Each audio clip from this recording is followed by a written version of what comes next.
Hello అనే పదం English పదం అని మనం అనుకుంటాం. మన తెలుగు వారికి ఇంగ్లీష్ పదాలను తెలుగు భాషలో కలిపేసుకోవడం అలవాటు. Road, glass, bus, car, lift ఇలా చాలా పదాలను మనం తెలుగు పదాలుగా మాట్లాడిస్తాం.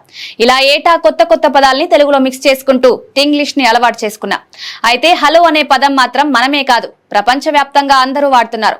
ఫోన్ ఎత్తిన తర్వాత అన్ని భాషల వారు హలో అనే అంటున్నారు. దాని వెనక ఆసక్తికర చరిత్ర ఉంది. ఫోన్ ఎత్తగానే హలో అని అనడానికి టెలిఫోన్ కనుక్కున్న విషయంతో సంబంధం ఉంది. టెలిఫోన్ ను అలెగ్జాండర్ గ్రహం బెల్ 1876 లో కనుక్కున్నారు. ఆయన ఫోన్ లో మాట్లాడేటప్పుడు అహోయ్ అనే పదాన్ని ఉపయోగించాలనుకున్నారు. ఈ పదం నావికుల ఓడలపై ఒకరినొకరు పిలిచేటప్పుడు వాడేవారు. కానీ ఈ పదం పెద్దగా వాడుకలోకి వెళ్లలేదు.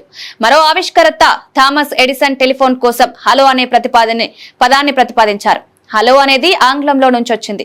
ఇది ఆశ్చర్యాన్ని లేదా శ్రద్ధను కోరే సందర్భాల్లో వాడేది.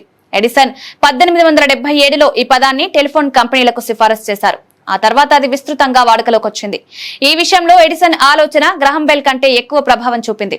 ఫోన్ ఎత్తగానే హలో అని చెప్పడం ద్వారా అవతలి వారు చెప్పేది మనం వినేందుకు సిద్ధంగా ఉన్నామనే సంకేతాన్ని ఇస్తుంది. ఇది ఒకరినొకరు పలకరించే సంకేతంగా మారింది. మొదట్లో టెలిఫోన్ లైన్లు స్పష్టంగా లేవు, శబ్దం సరిగా వినిపించేది కాదు. అందుకే లైన్ కనెక్ట్ అయిందా లేదా అని చెక్ చేసేందుకు హలో అనడం అలవాటుగా మారింది. ఈ అలవాటు కాలక్రమంలో ప్రపంచవ్యాప్తంగా టెలిఫోన్ సంస్కృతిలో భాగమైపోయింది.